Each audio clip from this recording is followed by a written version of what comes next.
Okay, good morning. Thank you for coming out with such short notice and on a rainy morning. We appreciate your loyalty and your dedication to the issues we'll be discussing this morning. Let me welcome you to the Woodrow Wilson Center. I'm Steve McDonald, the director of the Africa programs here and the project on leadership and building state capacity. The Wilson Center, as you know, is the living memorial to President Woodrow Wilson. And our reason for being, our raison d'etre, is to bring together the world of ideas and the world of policy, and this is a good example of it this morning.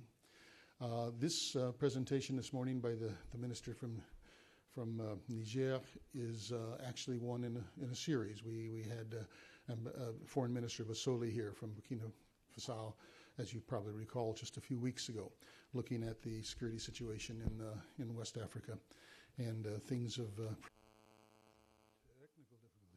have progressed since, and so this is a very, very good time to get an update. We're very happy to have our presenters here. Also, as you may know, this is Africa Week, and this presentation this morning is actually one of 4 that's going on throughout the city from the various regional groupings of African ambassadors.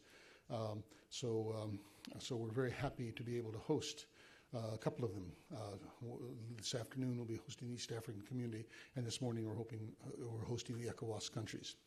Our main speaker, of course, will be Mohamed Bazoum, His Excellency Minister of State for Foreign Affairs, Cooperation, and Nigerian and African Integration Overseas.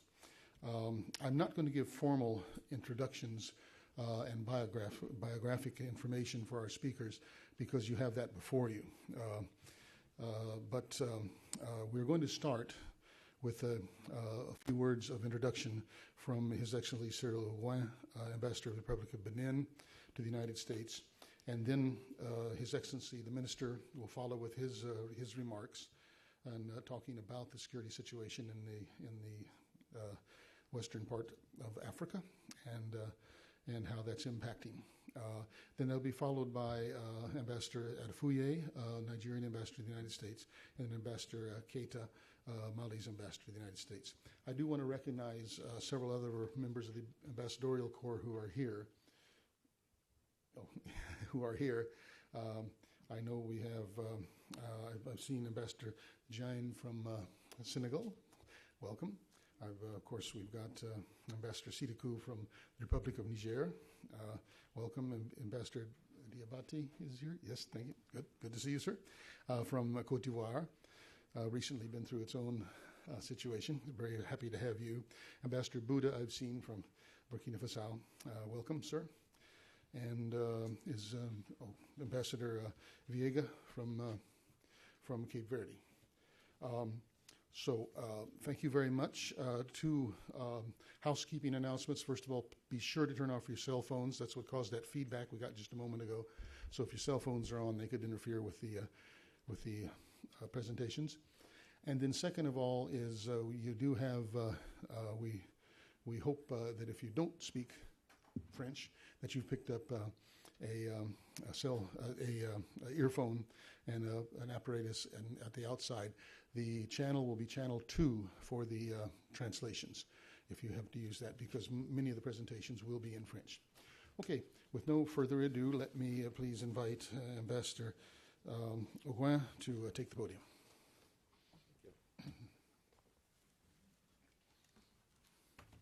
Thank you, Steve. Excellency, Senior Minister Mohamed Bazoum, Foreign Minister of the Republic of Niger, on behalf of my colleagues, Ambassador of West African countries in Washington, D.C., I would like to respectfully welcome you to Washington and wish you a wonderful stay in this city. I want to thank Steve and the entire team of Woodrow Wilson, together with our friends of the Africa program, for really helping African ambassadors to celebrate the Africa Day in Washington, D.C. with this topic.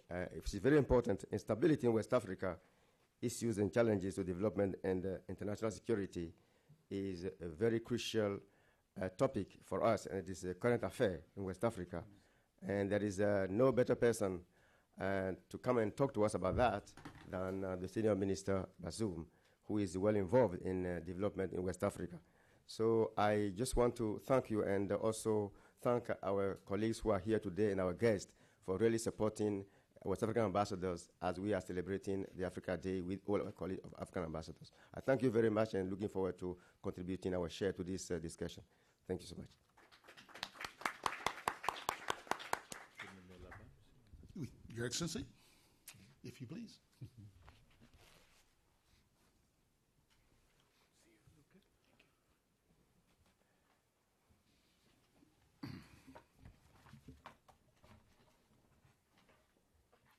Monsieur le directeur du Centre Woodrow Wilson, Excellences, Mesdames, Messieurs les ambassadeurs, Mesdames, Messieurs, je suis très heureux d'être ce matin devant vous dans le cadre des activités que vous menez ici à Washington. In order, with your activities here in Washington to celebrate Africa Day that will be in a few days, happen in a few days. I am also happy to have this opportunity to speak with you about the situation in West Africa, especially regarding the insecurity in Mali after the most recent events that you know very well. And these events are a source of preoccupation for all of those who know Africa and take an interest in Africa.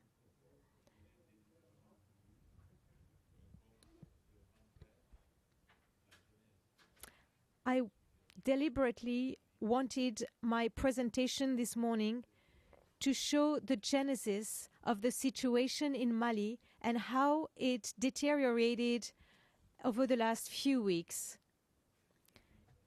It will give you a perspective, especially for those who don't know as much Mali and the region. And you will hear what happened a few years ago, and you will understand better what happened today.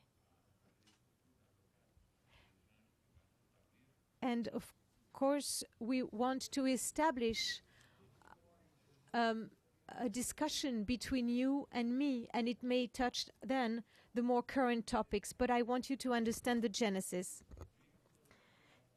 Insecurity in Sahel, as it is today, goes back to the beginning of the 2000 decade.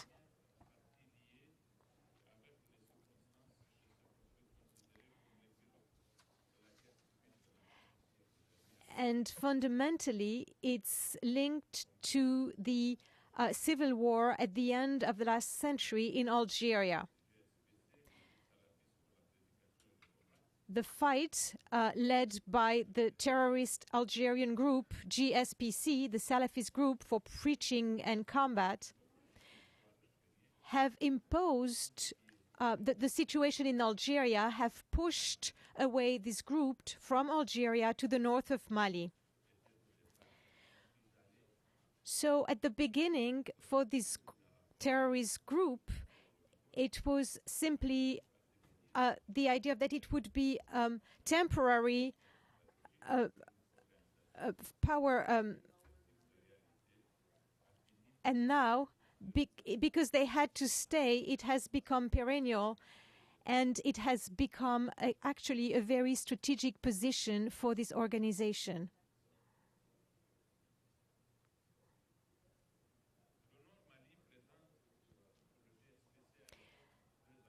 In North Mali, the GSPC has two advantages. And now, of course, the GSPC, the ex-GSPC, is now called Al-Qaeda Islamic Maghreb, so ACMI. The first advantage for ACMI to be in North Mali is that it remains close enough to Algeria. And Algeria was, of course, the territory in which they wanted to develop the Islamic ideology.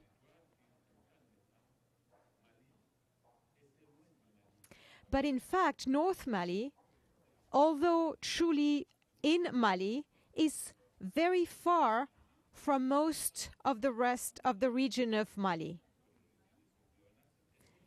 It's like a pleonasm, but the north of Mali really indents into Algeria. The region really looks like the South Algeria, more than Sahel.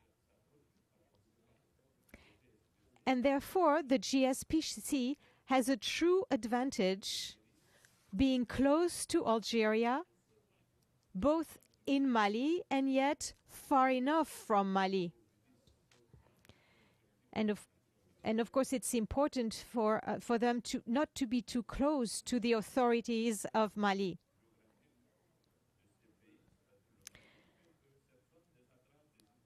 The geographical situation of Mali in the Adras and the Iforas is far from any military bases.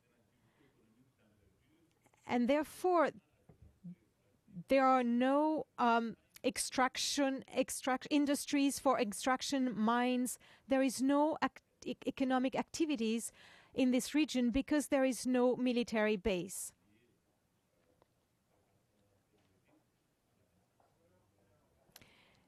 And on a regular basis, we have in Niger, there are many uranium mines, and much activity in Niger is linked to the extraction, and therefore there are military bases nearby. And the Tuaregs in Niger are very close to these military bases, whereas in Mali, in this remote territory, because there are no natural resources, raw material, there is no reasons for the armies and the military bases to be settled there. So it's an advantage for ACHIM wanting to develop and prepare negative actions. There is no administration overseeing supervision.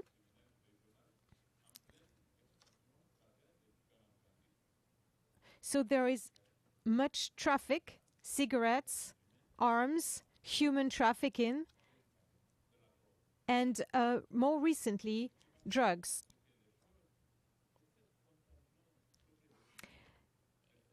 There is a true contagion of these problems reaching now even Bamako. So these traffics are nurtured by an economy of violence. At the basis of today's situation, I want to highlight errors that have been made by previous governments in Niger, in particular in 1992 with the National Pact, and then in 2006 towards the Tuareg rebellions.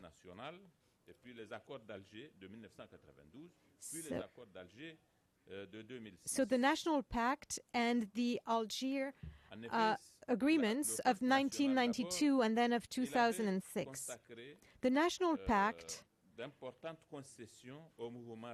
had conceded much to the militias without any war. In 1992, there was no fighting between the rebellion in the north, the militias supporting it, and the state of Mali and the army in Mali. One of the great mistakes of the National Pact was that it had promised more than it was able to give. and that thus left the door open to future demands. The government in Mali had given so much in 1992 that it was impossible for it to satisfy all the promises he had made. So, of course, many years later, people were referring about these previous commitments by the state of Mali, and they were thus justifying the current rebellion. Another error of this pact was that it had promoted many officers from those irredentist movements to high levels in the armies, and they had left them in charge of their respective areas and units of actions.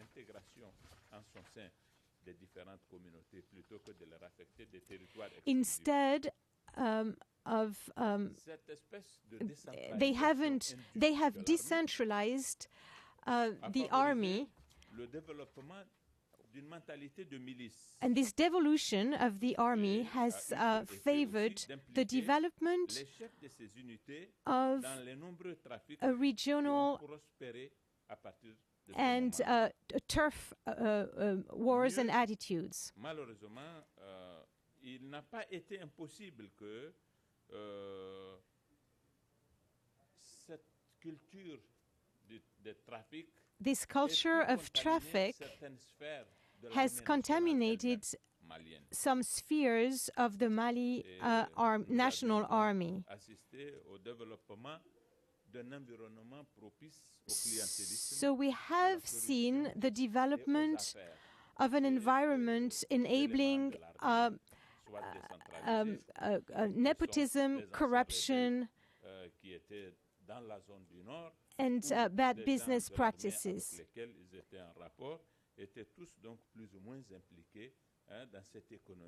So everyone was more or less involved in this in the criminal activities of the economy. For example, the Boeing plane that had landed in the desert of Mali and was emptied and carried in large Toyotas, and we found the plane in the desert empty. All of these show in what kind of situations we were in Mali.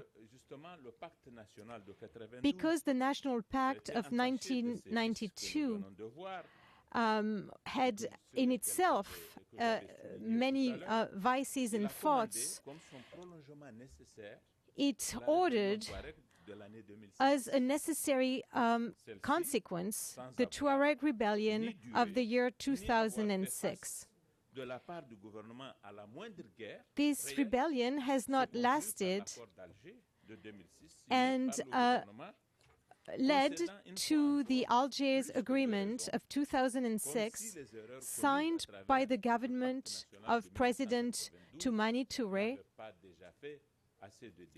as if the errors committed earlier with the earlier National Pact had not been bad enough.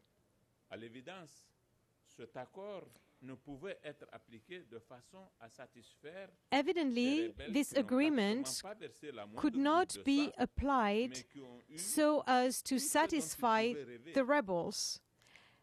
They had not shed a single drop of blood, and yet they had obtained all that they could dream. The rebellion had stopped, and even in 2007, Colonel Gaddafi had bought all the conflict, and especially he had enrolled all the Tuaregs units as an important part of the rebels in this region. The figure of Colonel Bahanga has remained consistent in the efforts of delegitimizing the efforts of the government in order to restore La peace. suite, on la connaît. And we know what happened Elle a pris next. depuis mars dernier le tour de la scission du Mali. Since à last travers March, l'occupation de we notre have pays the par secession, Hakim the separation of Mali, with the occupation in the north by Hakim and his ally Ansar Adin. Then we have the Tuaregs of MNLA, the National Movement of the Liberation of Azawad, and other organizations more or less important. At this stage of our reflection, we thought it would be interesting to compare the management of Niger and his Tuaregs rebellions with what happened in Mali, as to well understand the differences and to think properly about positive perspectives for the future. In Niger, we had an agreement in April 1995. It's the equivalent of the National Pact in Mali. And this pact agreement in Niger has been much less generous towards the rebels and the other militias. It had been guided by a doctrine dictated by the army during the negotiations and that wanted to put very strict limits to these concessions. Thus, by example, no rebel had been co-opted in the army at the rank of an officer. The only rebels that joined the armies did it as recruits at the first grade, and they received a military formation at the same level of ordinary recruits. Rebels have been co-opted by low-grade officers and in very little proportions. There was never any composed army corps composed exclusively with former rebels. Everywhere where the rebels have been integrated, they have been so with other of their compatriots. It was the same in terms of affecting them regionally. All the regions of the countries were occupied by defense forces and integrated security forces.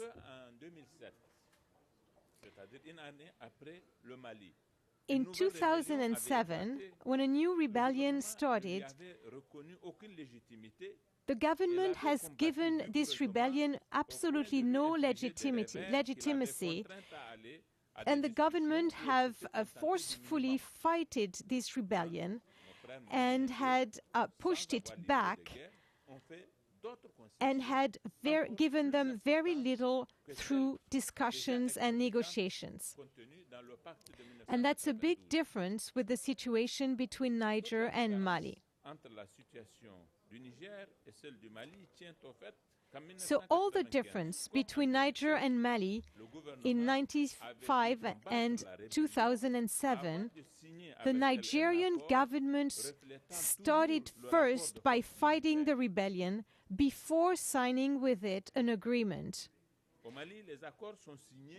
In Mali, the agreements are signed in the name of principles that are principally moral and against democratic value, according to democratic values, which explains that.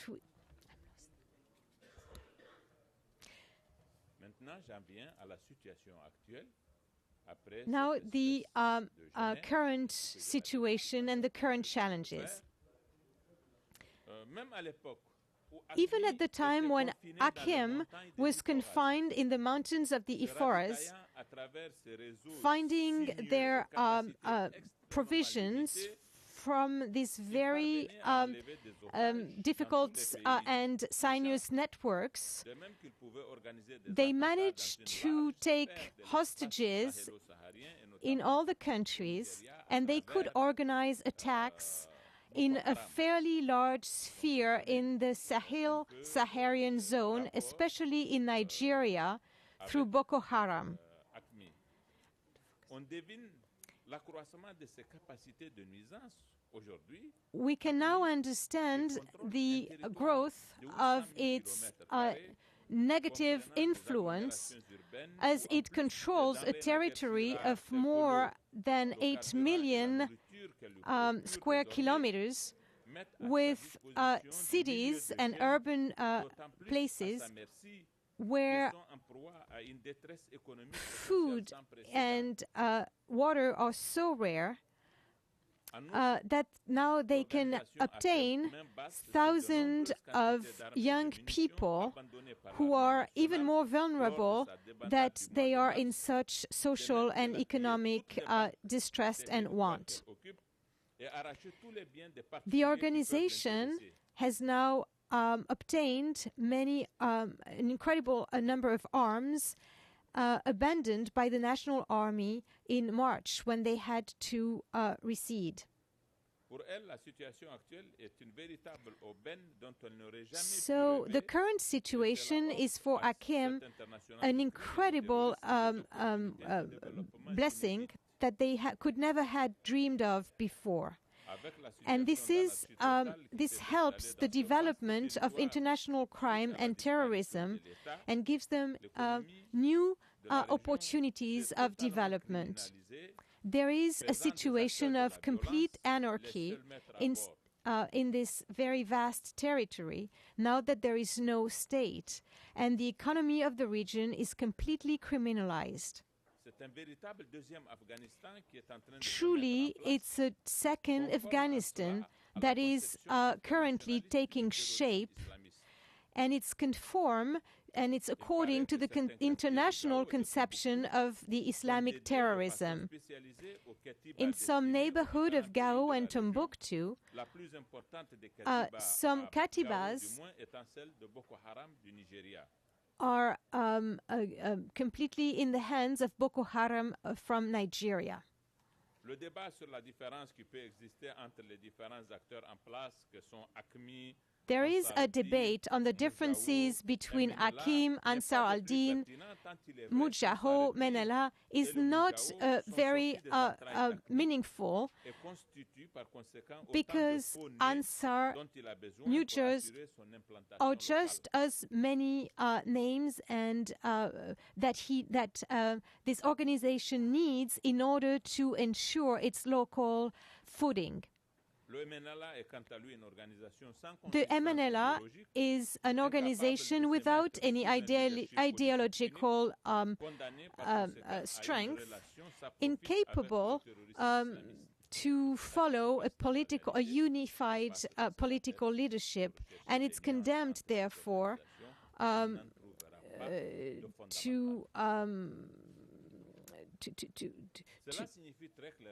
to have connections with Islamist terrorism.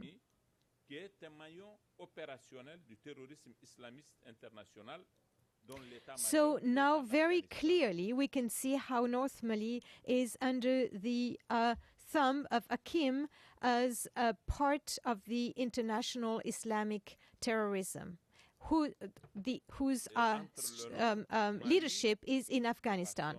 Between the north of Mali and Afghanistan are the Libyan Salafists.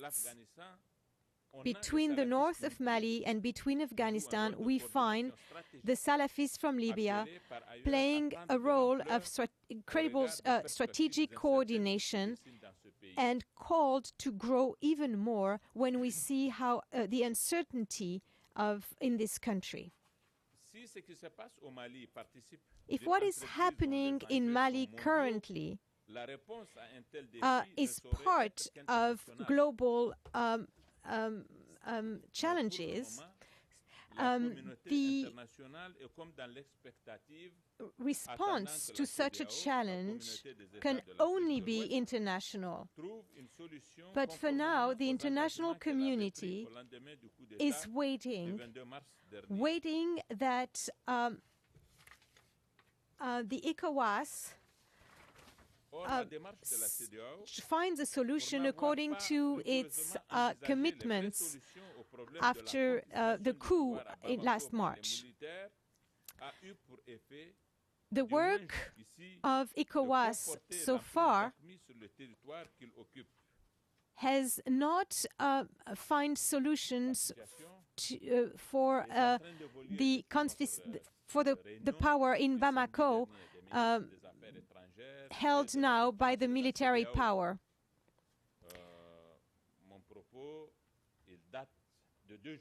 My thinking now is 2 days old. I hope that the events that have happened yesterday in Mali will consolidate and strengthen, and that ECOWAS will be able to take over.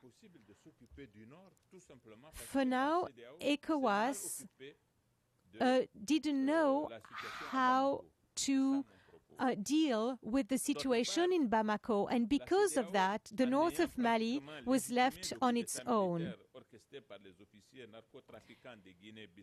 So the coup orchestrated by the drug trafficking of Guinea-Bissau sent a very negative signal to Mali and has complicated very much the perspectives towards solutions.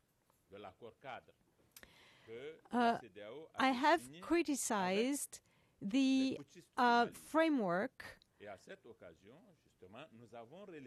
and we have noted that the elements from this agreement gave the military the impression and even the guarantees that they can continue to direct the state, even though there are institutions, but these institutions remain on the side very marginally. But the coup in Guinea-Bissau, happening after the coup in Mali, has complicated things. The coup in Guinea-Bissau has given the impression to the putschists in Mali that there will be a solution favorable to their cause, and that's why they have been so threatening over the last few days. If I had been like them in North Mali, I too would not have understood these signals. If the action of ECOWAS is faulted, now we have the indifference.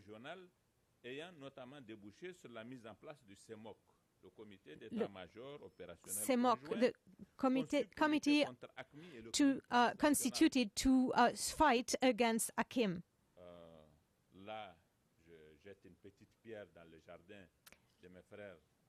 Here I want to throw a stone in the garden of my Algerian brothers. I've had an agenda since April 2011, since I've been nominated Minister of Foreign Affairs in Niger. I have been consumed by the activities linked to the insecurity in North Mali because of what's happening in Mauritania and Algeria.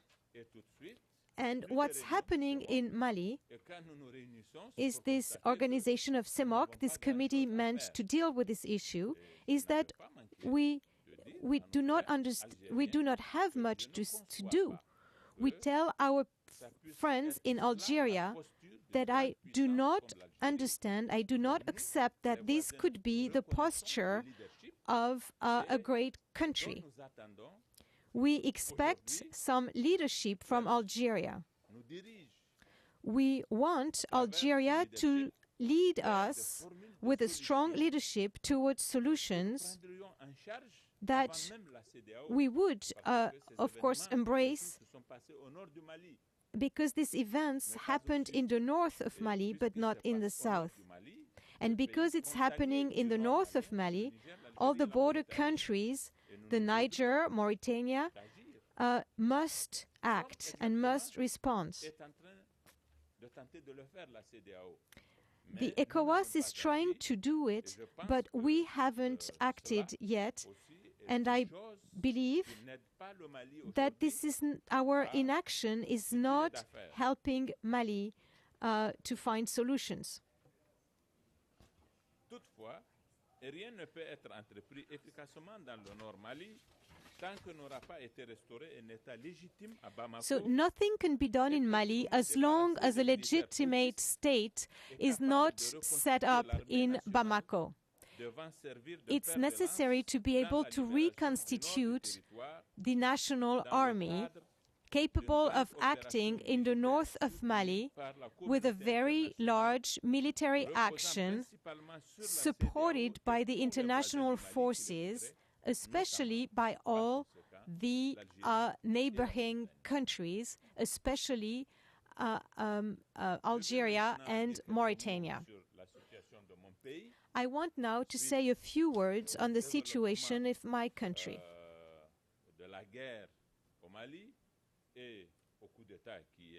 Especially after what happened in Mali and the coup. North Mali is less of 400 kilometers from Gao.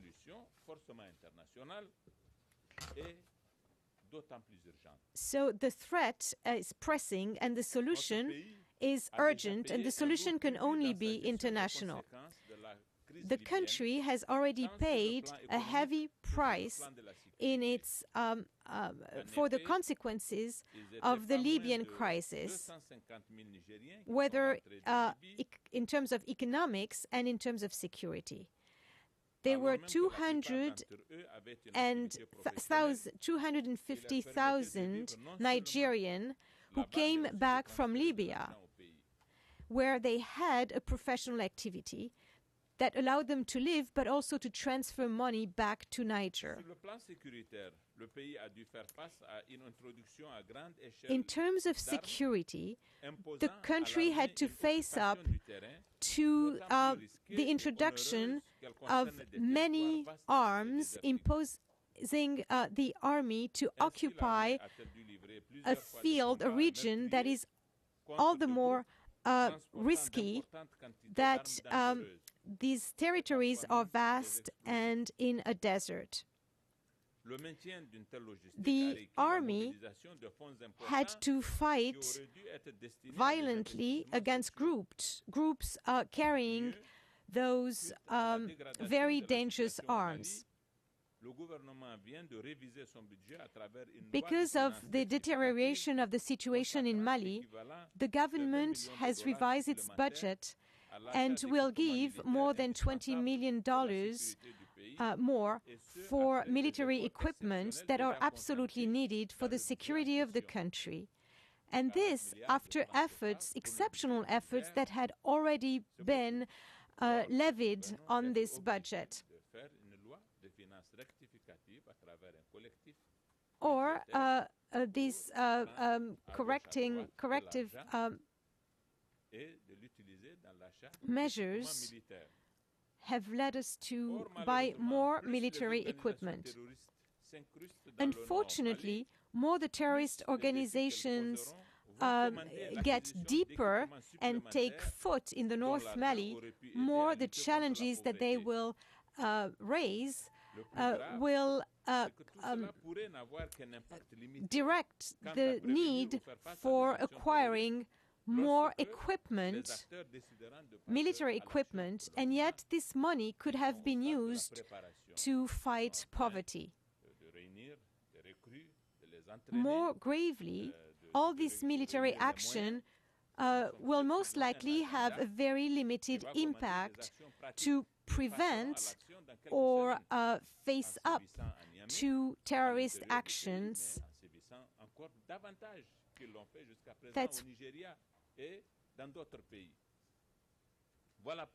That's why it is urgent for the international community to act. If ECOWAS is failing, I hope not, God forbid, I hope we are now on a better course. If ECOWAS were failing, we need to avoid the pitfall of the preeminence role confided into this organization in order to find a solution in conformity with the measures taken by the Peace and Security Council of the African Union. The 5 members of permanent members of the Security Council and of all the implicated countries for terrorism questions now want to do the follow-up of these decisions from ECOWAS. This means that the African Union, the UN, and the great powers invested in the international security must end this situation of expectations. Any delay will, in this ways, any delay will again augment the price of the efforts we will need to do at some point, sooner or later. The international community has seen how much it cost it not to take care properly of Somalia. And the lesson of Somalia shall serve Mali. Thank you very much. Very informative and insightful presentation. We've already had greetings from Ambassador Gouin, who's the Dean of the ECOWAS Corps, and we're going to have just brief responses from 2 of the key ECOWAS countries, Nigeria and Mali. So if Ambassador Defouye would like to take the floor. Thank you. Chair, let me first apologize for my lateness. I thought I was sufficiently familiar with the Washington traffic, only to be proved wrong. I just want to. How many minutes do you have? Well, we're down to about only a half an hour left, so if you keep your remarks at 10 minutes, okay. So we have some time for questions. Right. Yeah. I thank the Honorable Minister of Niger Republic, our northern neighbors, for the background information why we're on the situations in Mali and Niger. It's quite unfortunate that Mali, which used to be an ocean of stability in West Africa, has now degenerated to what it is now. But as a historian, I used to be among those who, rightly still, explain the current problems we have in Africa as to the impropriety of the Berlin 1884 decision to partition Africa. And you could see that it was done in accordance with the interests of the colonizing powers.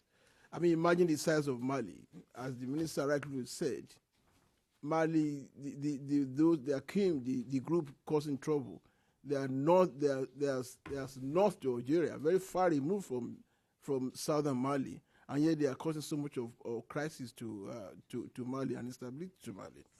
Also, the problem of division. I mean, artificial boundaries, ethnic groups from various origin being moved together in the same country. But like I always said, it's not Africa alone that has experienced this. Other countries in the world have seen this, and they've been able to build United Nations out of the myriads of people of diverse origin. So there's a challenge for us in Africa. We should also do that. But then I am also excited by the fact that the government of Niger did not follow the government of Mali in appeasing the rebels, the steps they have taken. But then in spite of all the efforts, we still have that problem in Niger and Mali. We have the same problem in my country, Nigeria. And I used to work in ECOWAS. I worked for three years in ECOWAS before taking up this job. So I know how ECOWAS actually functioned. And the Guinea-Bissau has been a perpetual problem to us in West Africa. Part of the problem has to do from the wars of liberation. PAGICC that won the war they've stayed on for so long, and that they've been part of the army elements, the military elements there, see it as their right to continue to have the preferred positions in government. I'd gone to observe elections twice in Guinea-Bissau. On election day, everything will be fine. Everything will be fine. 6 weeks later, they killed the leader of the coup, and then we go back again trying to work out an agreement. And in any case, the problem of Guinea-Bissau, apart from the hangover of the anti-colonial war, there's always the fact that the external content, in the sense that the arms and the criminal activities are being fueled by people who import arms and ammunition, drugs from Central America to Guinea-Bissau as a conduit to other parts of West Africa and to Europe. So the problem is externalized. And for so long as when we're in ECOWAS, there were always these some contact groups made up of countries from the former colonizing powers, the U.S. in most cases, and some African groups. And I think that kind of, it has worked in the past, and I do hope that it's still going to work. For us in Nigeria, we had this problem. You all know about Boko Haram, but I also want to assure you that sufficient effort is being made on the part of my government to deal with that, and we have resisted efforts or some sections of the American public to declare Boko Haram as an FTO because of dangerous implications. What that means is that the Nigerian government is unable to handle it, but I can assure you we are going to handle it. And we handled the Niger Delta problem. It was much more serious and of a more serious magnitude than Boko Haram. And so there's no reason to expect that we'll not be able to handle Boko Haram. We have the elements to deal with Boko Haram, and we are going to stop it. I thought it was a temporary nuisance, but becoming more than temporary. But then I think we're going to I can assure you that we're going to handle it. We're going to handle it not only because of the fact of the determination of Nigerians to live together in peace and security. And I don't want to go to the causes of Boko Haram, because there are a myriad of causes of Boko Haram. I mean, no doubt we will take responsibility for past mistakes of government, mistakes of past government, poverty and all that. And there's poverty all over the country anyway, not only in the north. But then the two elements that people, our Western friends, seem to ignore are, number one, the fact that most of the issue of suicide bomber is very, very strange to Nigerians. We love life in that country. You can't get Nigerians saying, go and carry some arms and kill yourself so that you give you some $6,000. He will tell you, go and do it for yourself. But analysis carried out has shown that 90% of those who are involved in suicide bombing, having been investigated, are people from outside the country. If you see anybody, you might find them Nigerians taking part in the shooting. But when it comes to suicide bombing, suicide attack, they are mostly people from outside, fellow West Africans and from other neighboring countries. The truth and the fact is that we have been torn between two issues: our own national security and the need to maintain the viability of ECOWAS protocol on free movement of citizens. We played an important, very important part in the existence of in formation of ECOWAS. We run ECOWAS budget to the tune of 60.6%. I know that because I work in ECOWAS. And yet we are so much committed to its viability. And if we have to close our borders, it means we are working against the very old concept of regional integration that we think is one major way of achieving socio-economic development of our region, because the success of ECOWAS is the success of my country, Nigeria. And so we are torn between that. But when our security comes to question, the president had to take such measures as to close our borders. But then we hope very soon that will become a thing of the past. But I don't want to go back into the, since I've only 10 minutes, let me just assure you that we are dealing with the situation. First, my country has a very, very effective and robust binational commercial agreement with the United States. And there are 5 components of that. The first one is governance. We call it GTI, governance, transparency, and integrity. In between that, we got assistance for the conduct of our last election. Second one is on energy and investment, power, oil, and all that, and all that, and investment in that. Third one is on food security and agriculture.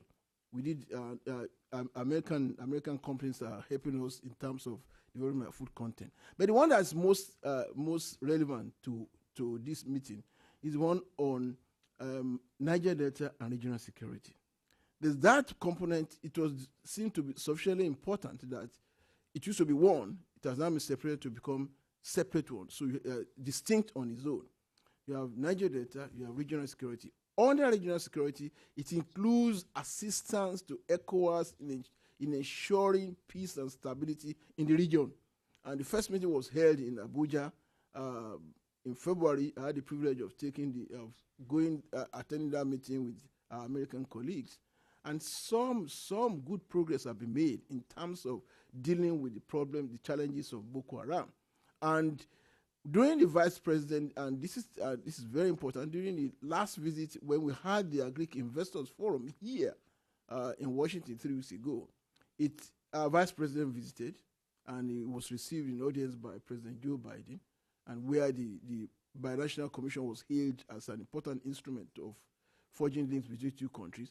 And then the vice president made a direct appeal to VP Joe Biden to the fact that we know the situation occurring in Mali, Niger, and the Sahel region. We don't want another Somalia in West Africa. And therefore, efforts should be made through the Binational Commission component, through the regional security component of the Binational Commission, to work on an agreement whereby, through the Binational Commission agreement, regional security component, assistance will be given to ECOWAS forces to deal with the situation in the Sahel region. And on June 4 and 5, a mammoth meeting of the Binational Commission is holding, organized by the State Department. Many ministers are coming from Nigeria. The National Security Advisor, or his number 2, will be here to lead the Nigerian component of the Nigerian delegation to the regional security component of the Binational Commission. They'll be meeting here in Washington, and part of the matters to be discussed. The National Security Advisor is actually in town right now. He's coming to the State Department tomorrow. Part of the issue to be discussed with this whole issue of the Sahel region and assistance to ECOWAS to enable it cope with the challenges clearly enumerated by the minister. On my part, I do have confidence in ECOWAS, not only because it was midwife by Nigeria and Nigeria and Togo, and that we play so much role in it, and the ECOWAS in Abuja. But then ECOWAS has a track record of success. It might not be your ideal type of regional organization, but then the truth and the fact is that of all the RECs in Africa, ECOWAS is still the best. It's recognized as the best and the most effective. ECOWAS succeeded in Liberia, it succeeded in Sierra Leone, it succeeded in Cote d'Ivoire. I don't see why it should fail in the Sahel.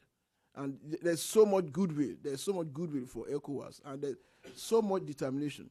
Because we do know that without peace and security, in fact, ECOWAS was originally set up as an economic integration organization. The experience of what happened in Liberia and Sierra Leone, we knew that if there's no peace and security in West Africa, all this talk about development is bunkum. So we then decided we decided a peace architecture for ECOWAS. Had the protocol on peace and security, had the protocol on democracy and good governance, had the protocol on elections to ensure that there's so much emphasis on peace, security, political stability as a prelude to economic development. But then, unfortunately, we have been saddled too much with all this kind of security arising from the history we succeeded to, history of, and even right now in Nigeria, we have this problem of the fallout from Gaddafi. Honorable Minister from Niger would not like to hear, but the impression some of us have in Nigeria that some of Gaddafi's elements who found themselves in Niger for some time have not been good neighbors to us. But I hope the Niger government has taken care to ensure that they are put in their proper place. When we heard that some of Gaddafi's elements were in the Niger Republic, of course, we naturally felt uncomfortable. but I do know that they are now being taken care of. So our opposition to a non-democratically elected government taking office in West Africa is very clear and unambiguous. When the Malian coup leader and sent some four ragtag people to Abuja, our minister told him, the only thing I want to hear from you is your exit strategy. Otherwise, you are not welcome. It was clear and unambiguous. The ECOWAS opposition to non-democratically elected government taking office in West Africa is very clear, and we say it anywhere. In fact,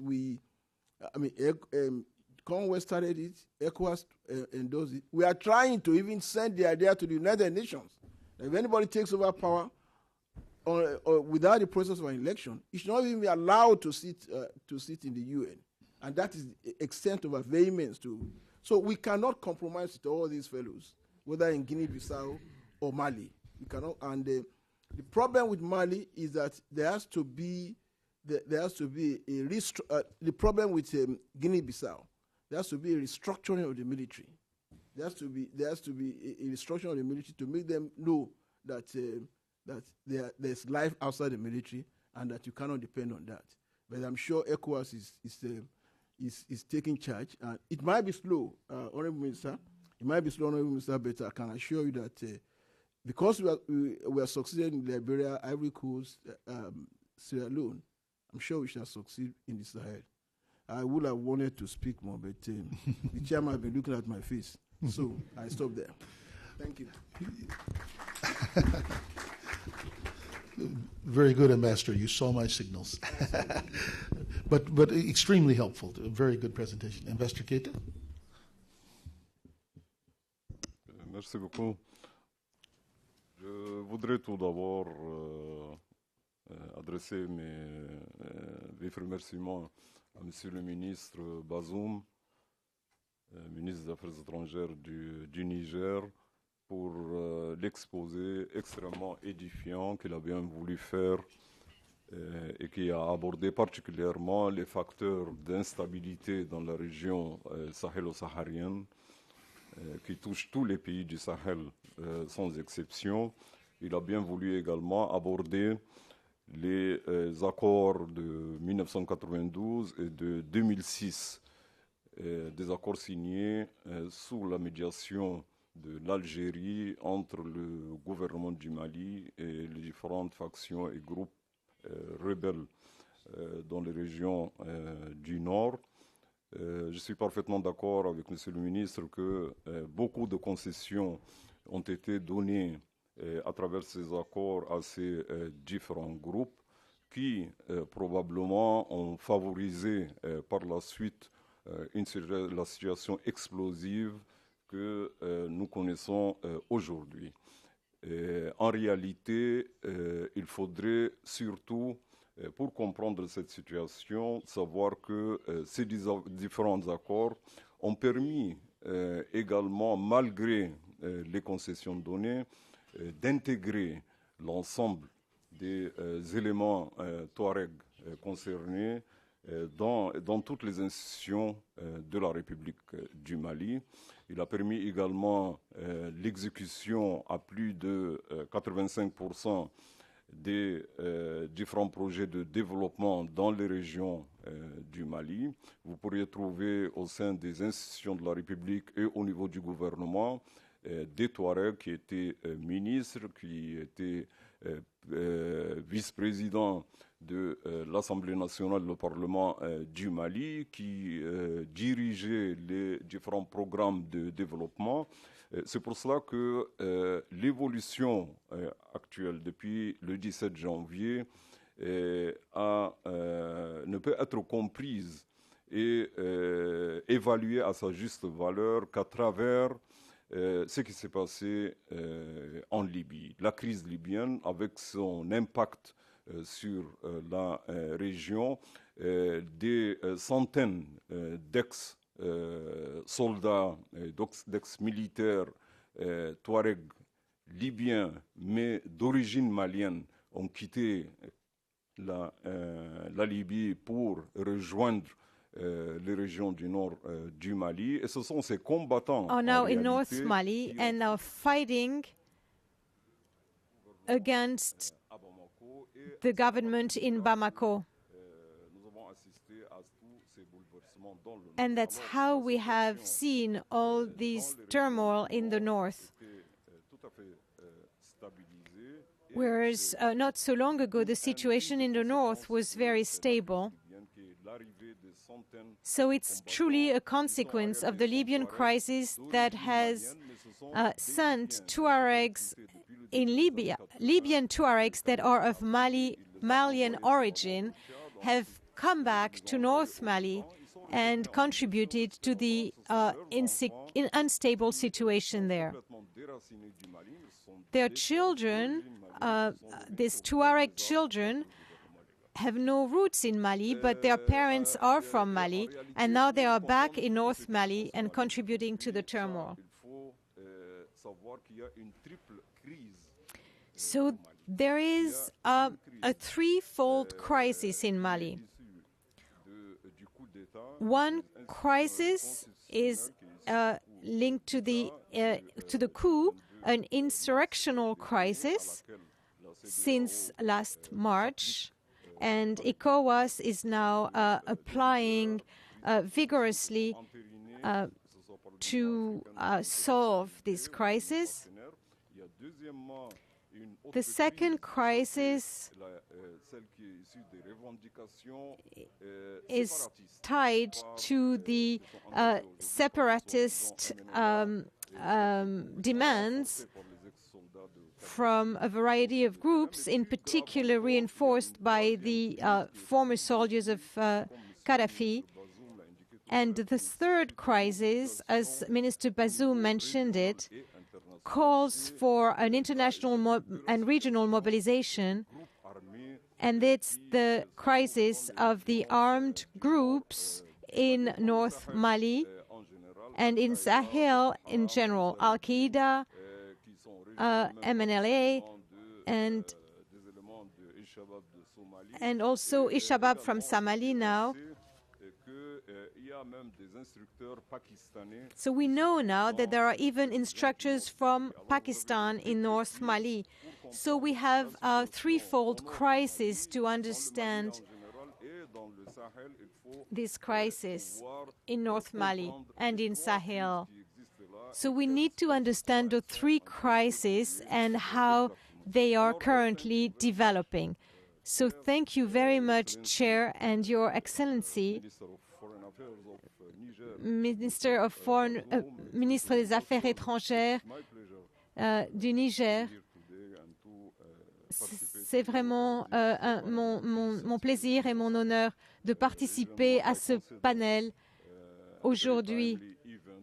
Je pense que c'est une réunion tout à fait opportune et nous allons voir les progrès que la CEDEAO fait en ce moment pour développer la sécurité dans cette région. Democratic governance was 21 ans de gouvernement démocratique a été balayé en un instant et nous sommes bien sûr très soucieux or the Malian nation pour le bien-être du pays et pour la nation malienne. imperiled Mali's territorial integrity, L'intégrité territoriale du Mali a été atteinte set back the country's economic development and reduce the et on veut continuer et cela réduit la capacité du gouvernement à s'occuper de tous les autres problèmes de développement. mediators agreed on a Les médiateurs sont d'accord pour une période de transition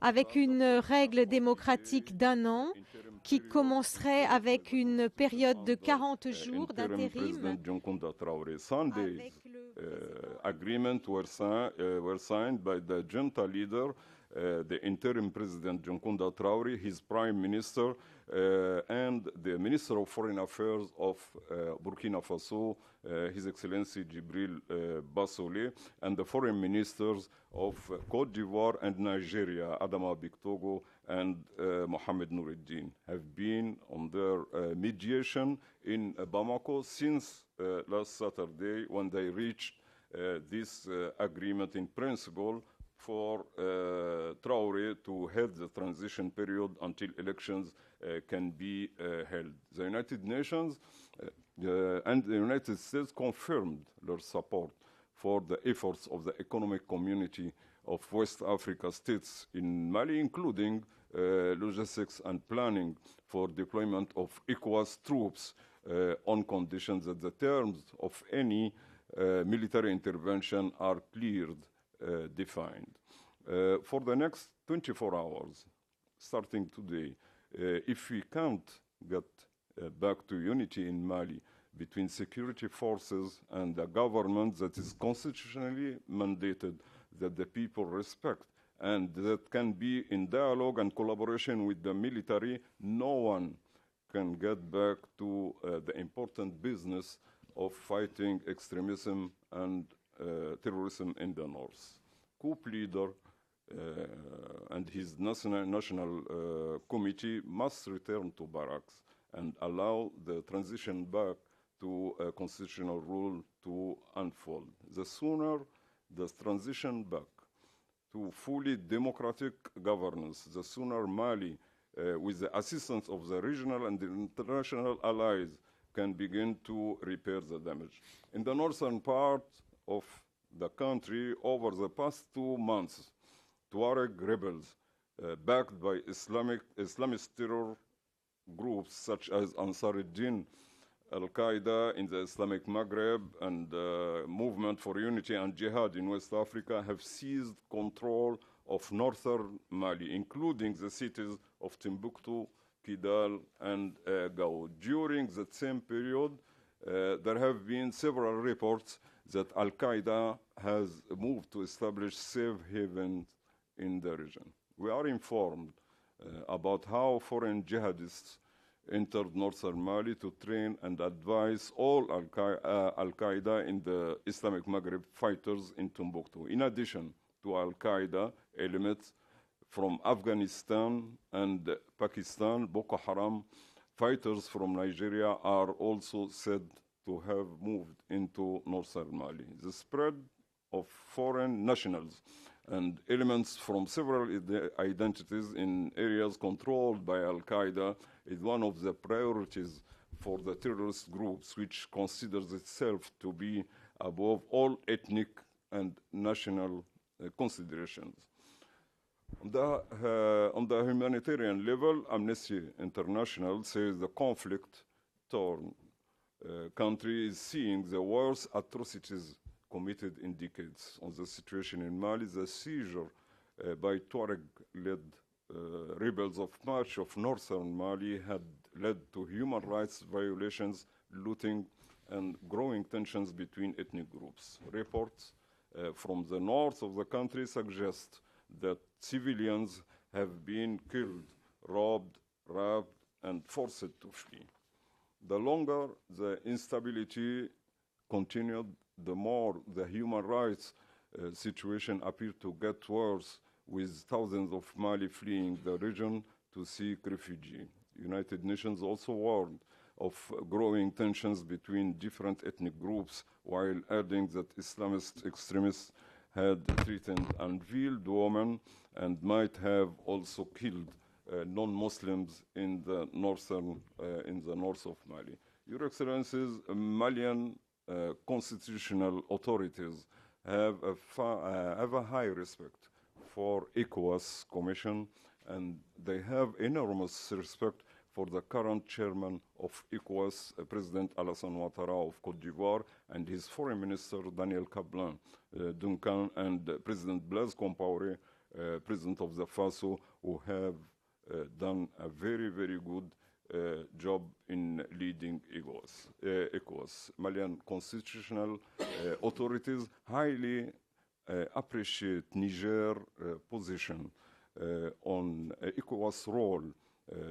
in the Sahel region. Those positions which were reflected by Your Excellency Minister Bazoum in Nouakchott on March 2012 about the necessity to integrate and reinforce the role of ECOWAS in the to find solution for this very critical situation in Mali. Finally, I thank you very much, and thank you for your kind attention. Thank you very much. Thank you, Ambassador. Well, obviously, much of the dialogue today has been focused on Mali and the current situation there, as it should be. But I think a theme that's come out of this that's very, very important, and particularly was underlined by Ambassador Adefuye in a historical sweep, is the role that ECOWAS has played, both in this crisis and in past crises. For those of us who are promoting regional integration in Africa, of course, this is a critical example of the very best of what can happen with a truly integrated and cooperative regional economic community. So now we're very close to time. Our protocol is normally to take a few questions. Mr. Minister, I think we'll open the floor for probably just one round of questions. The first hand I see is here. We're going to take 3 questions. Wait for the microphone so you can be heard on the broadcast. Thank you very much, Your Excellencies, for the great overview that you've given us. I'm Mushira Khattab from the Woodrow Wilson, and I'm an African. I come from Egypt. Really, the role of ECOWAS or the role of the African Union or the role of the United Nations depends on the will of the states member in this organization.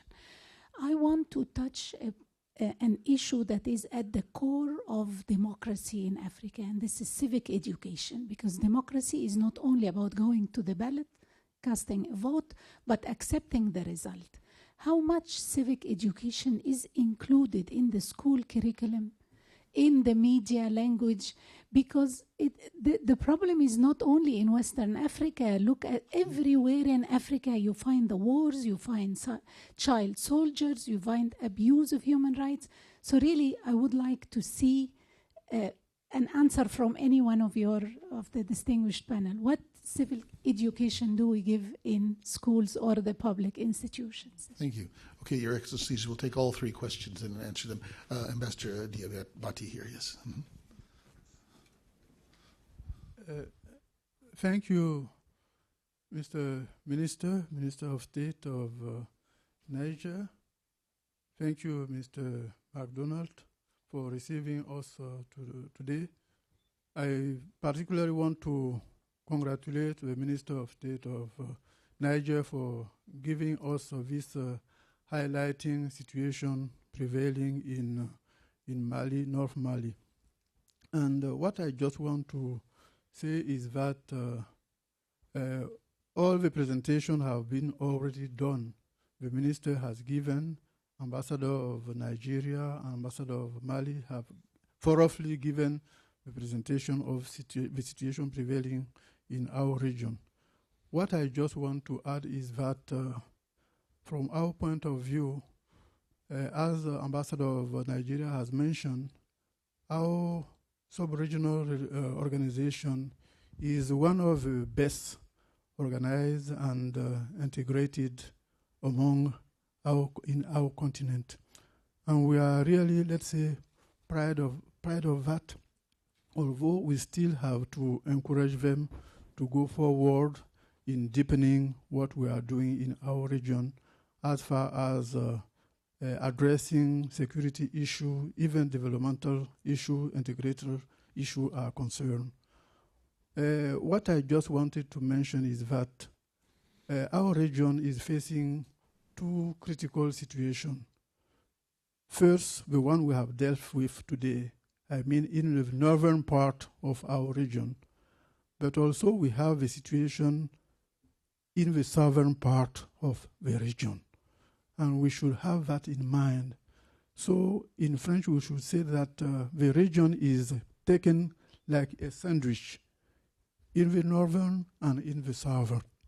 Today, we are dealing with the northern one, but we still have to have in mind the fact that the long decade of war in Liberia, in Sierra Leone, lately in Cote d'Ivoire, has made available a lot of weapons, and without taking into account the situation of drug, going through some weakened state that has created that situation.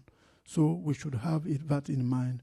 To conclude, what I want to suggest is that we have decided in our region to choose the issue of security because we are facing that. So we should make a recommendation that our ministers in ECOWAS countries, after having dealt with the first part of the Malian crisis, I mean the junta, they should send a delegation here because we know by ourselves we cannot face that issue.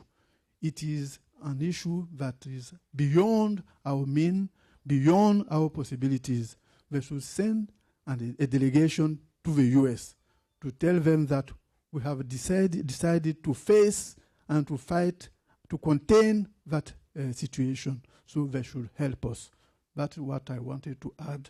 It will be a very concrete proposal addressed to our host here, because the issue of security is a key issue for them. That's why they are far away in Afghanistan, and northern Mali is next door. Thank you so much. Thank you, Ambassador. Okay, one last question right here on the aisle. Good morning. My name is Perpetua Chéri. I'm from Search for Common Ground. And my question was for Ambassador Adefuye. You mentioned that you said you're confident that the Nigerian government can handle Boko Haram. Could you talk about some specific steps that are being taken in order to do so? Thank you. Okay, that's going to be the only questions we'll have time for. Maybe Ambassador Adefuye, you could start with your response, then we'll let the minister handle the other. Boko Haram, I think it is attracting so much attention in the international community, mainly because of the size of Nigeria. I can assure you that we're taking a multifaceted approach to Boko Haram because I think the problem is also multifaceted in origin. First, there's the need to maintain security, no question about that. Our security agencies are very, very competent. Like I told you, we did solve the Niger Delta problem, which is much more intense and more issues on that than this one.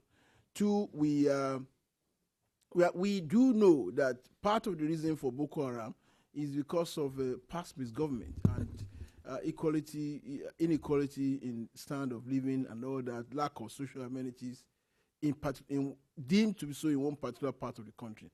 And the government is taking steps to correct that. Three, there is also the fact that we do know that every civil conflict, regardless of the outcome of the military confrontation, usually ends at the conference table. After all, the U.S. is not thinking of talking to the Taliban after defeating them at the conference table. So government is reaching out to some elements of the Boko Haram to find out what exactly they want, what is their problem. The only problem is that you want to negotiate, but you want to see who you want to negotiate with. Nobody has come out to say, I am Boko Haram.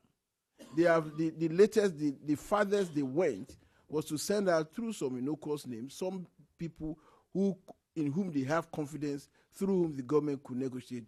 And we still have to find out the authenticity of that message. So the government is willing to negotiate, is willing to dialogue.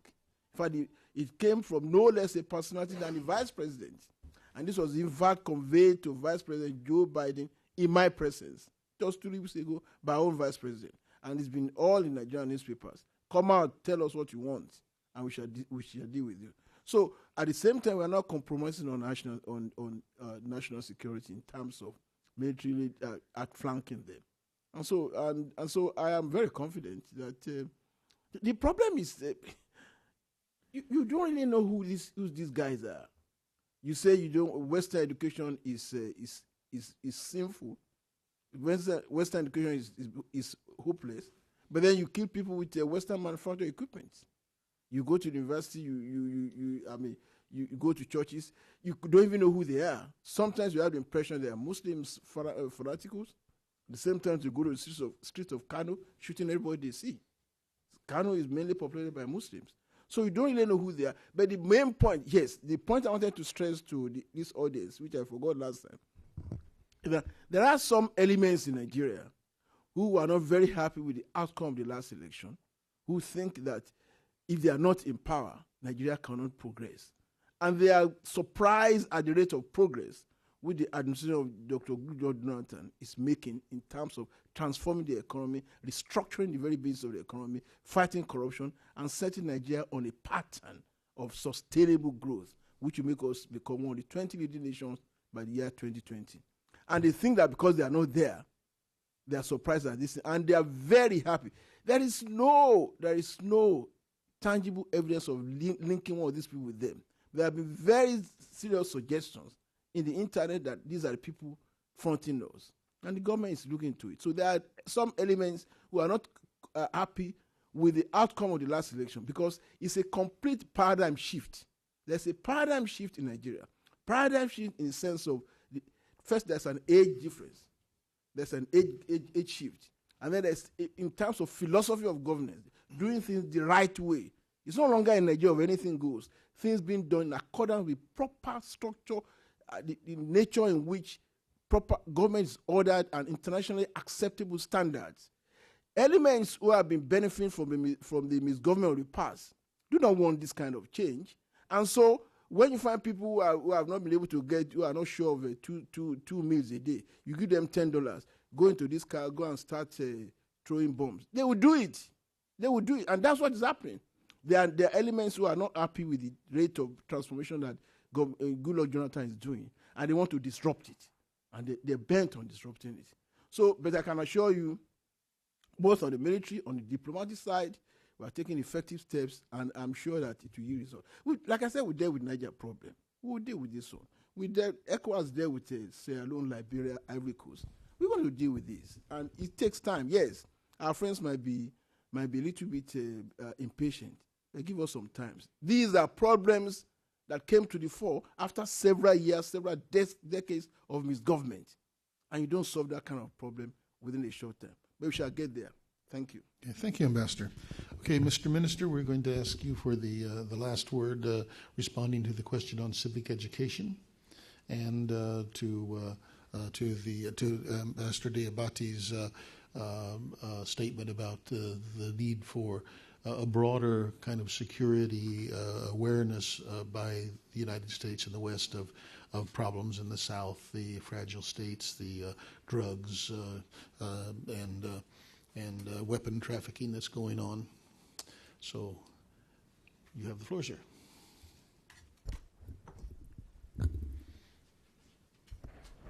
Merci, Monsieur le Directeur. Thank you, Mr. Director. Pour répondre à la question posée par Madame, à savoir, To answer Madam's question regarding en vérité, tout cela n'est pas le symptôme whether all these situations might be the symptom de notre système éducatif of a de failure façon of générale, our qui est capable de educational promouvoir system une in éducation general, civique à même not de yet permettre capable aux citoyens of africains providing d'avoir, a civic education for our citizens, dans l'organisation des élections et dans l'acceptation de teaching leurs them résultats. Je pense, Madame, que ce to que vous dites accept est the parfaitement results juste. of elections, whatever La the violence, results may be.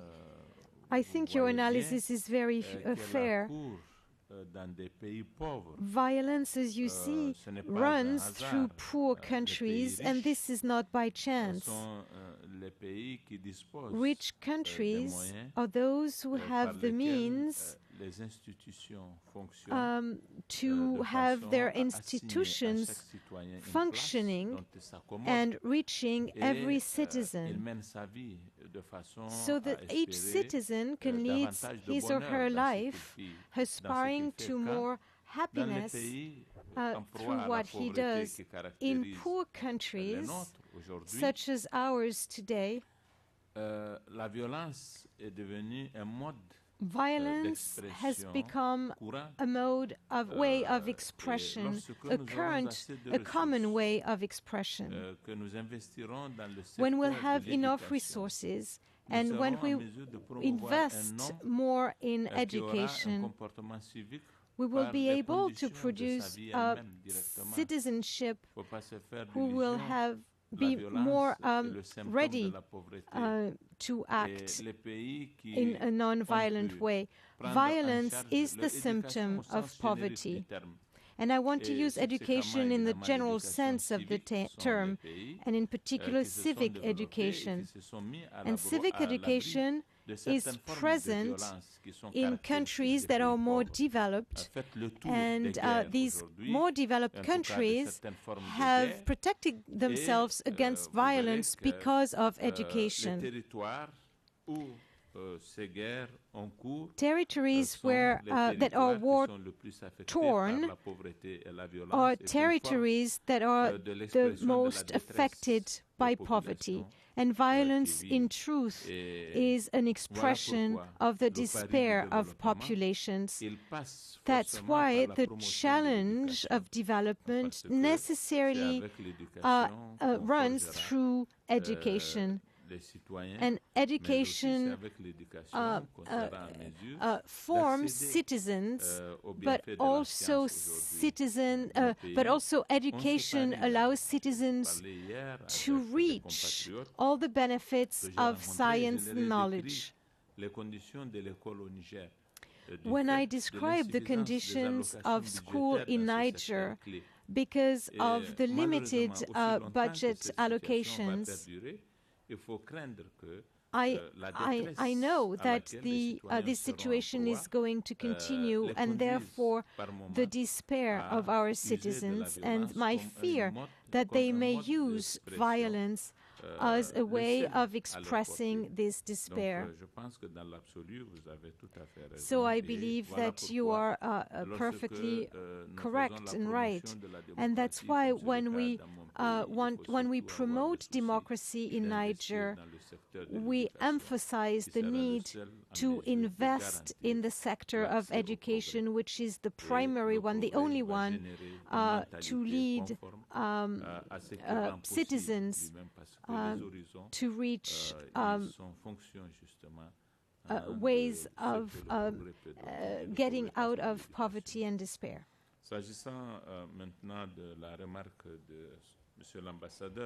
Regarding the comment on the ambassador of Ivory Coast, I am entirely in agreement with him.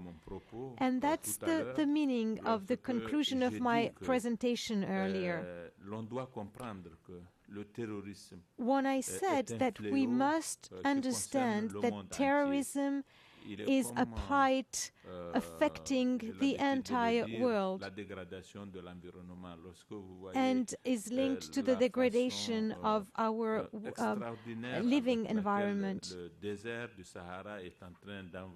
When you see how quickly the desertification of Sahara towards the south is very impressive, and soon the desert will reach the Atlantic Ocean. When we understand this, we must consider the question of environment and ecology and how the response has to be global.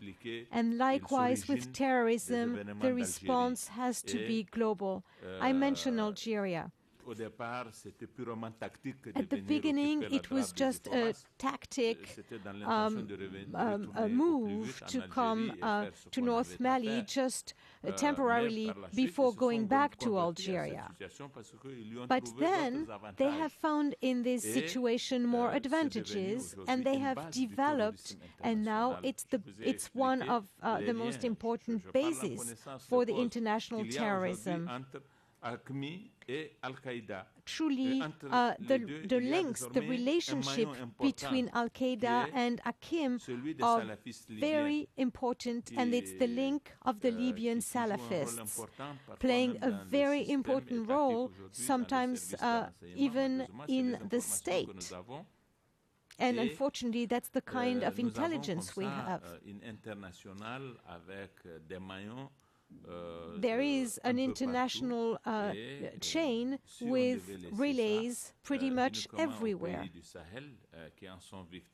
And so the countries of Sahel that are such victims of this situation today, we understand that it's going to spread throughout the world, and that's why it's so important to continue this consultation, these negotiations at the international level with all the countries that feel they have a role in and stakes in this.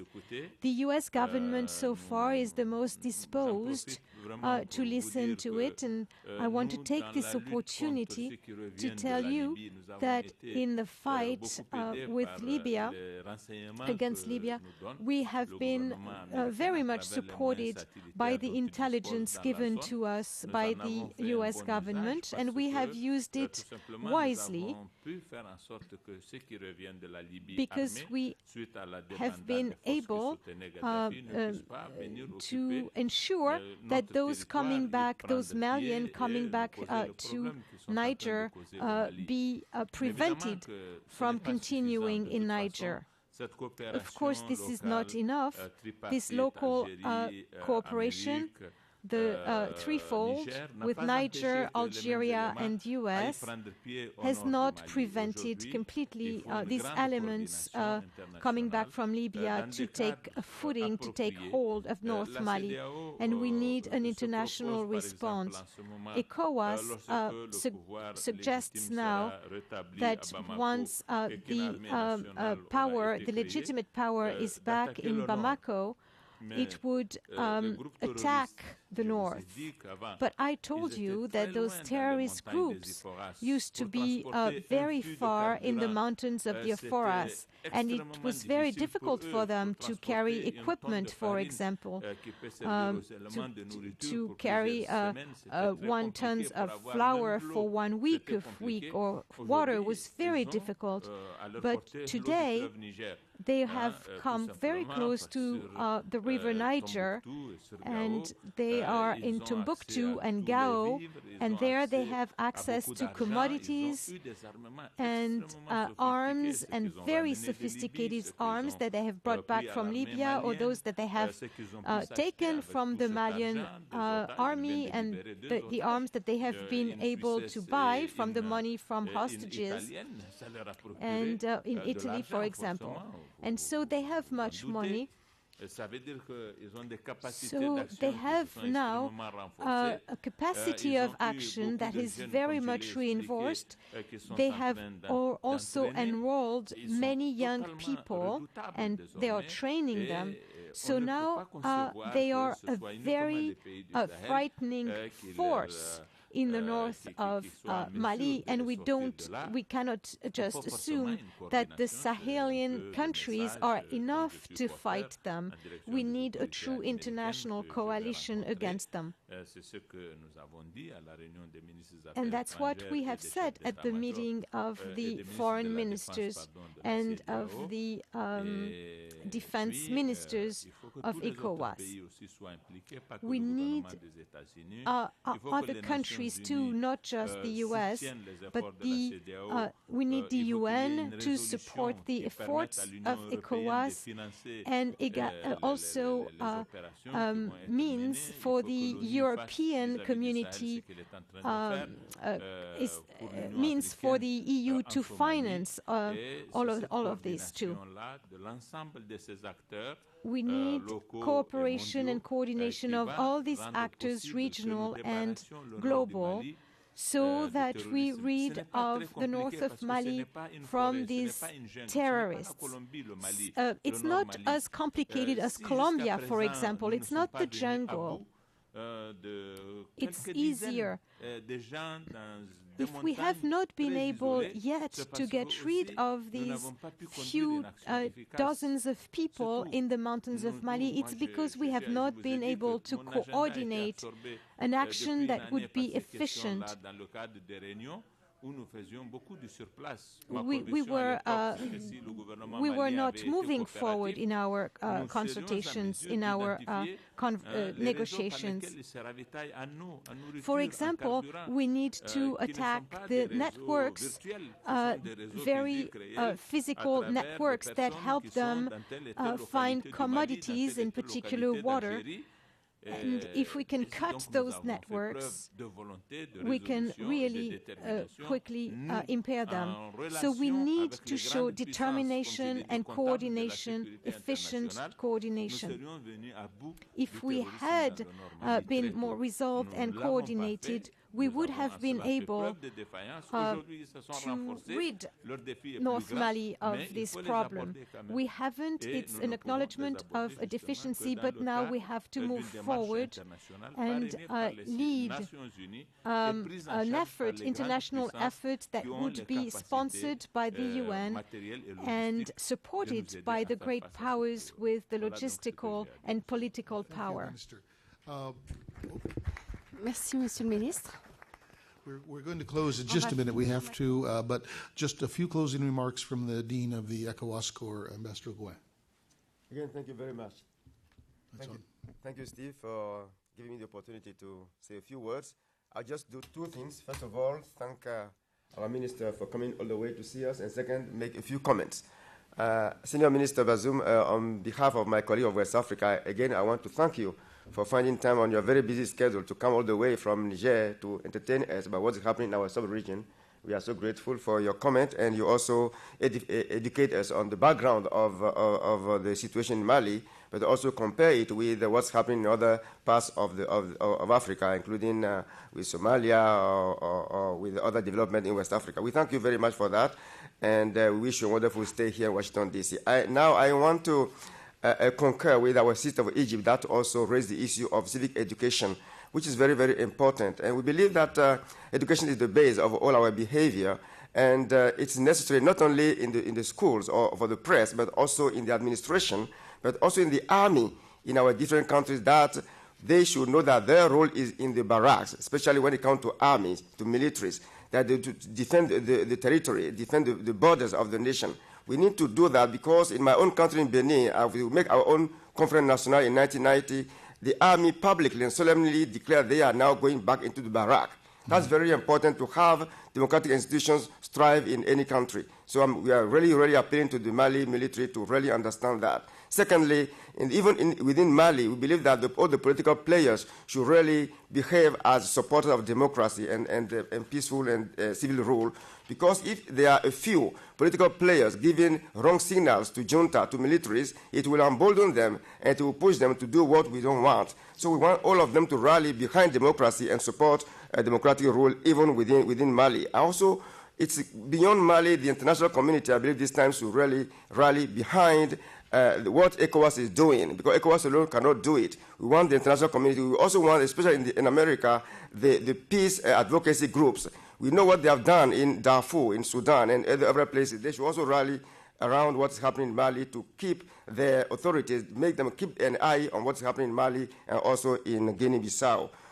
We believe also that regional integration is a way to strengthen relationship and to maintain peace in the region. Because when you are interconnected to other countries, you reflect twice before you go into war or before you trouble democracy in your own country, because you know that you'll be hit by sanctions and you will be vulnerable to sanctions. So let us push our country to really integrate, to work more towards regional integration so that we depend on each other and we avoid disturbing peace and democracy in our own country. We believe that what's happening in Mali shows that there is it's still fragile. We say democracy has been there for 21 years. That's true. My own country, 21 years too. But it's always fragile. Our friends should not believe that we are already graduate, that there's no support. Let's always do everything to strengthen the basis of democracy, because it can fall apart at any time. That will be my call. I think also that we should congratulate ECOWAS for what is being done under the leadership of President Ouattara of Cote d'Ivoire, and also with the support of other leaders on the continent and the mediator, but also with the support of the chair of the African Union, that's my own country, Benin. They are all working together. Of course, they respect the rule of subsidiary. We give precedence to ECOWAS in leading the process. But we also back the process, and we're all working together to make sure that peace is back into West Africa, into Mali, and also into Guinea-Bissau. These are some of the cause I would like to raise and ask everybody to contribute to peace in West Africa. And I thank you very much as you are here to celebrate with us this Africa Day this week. We thank you very much. Thank you, sir. And thank this panel and the Minister of Niger.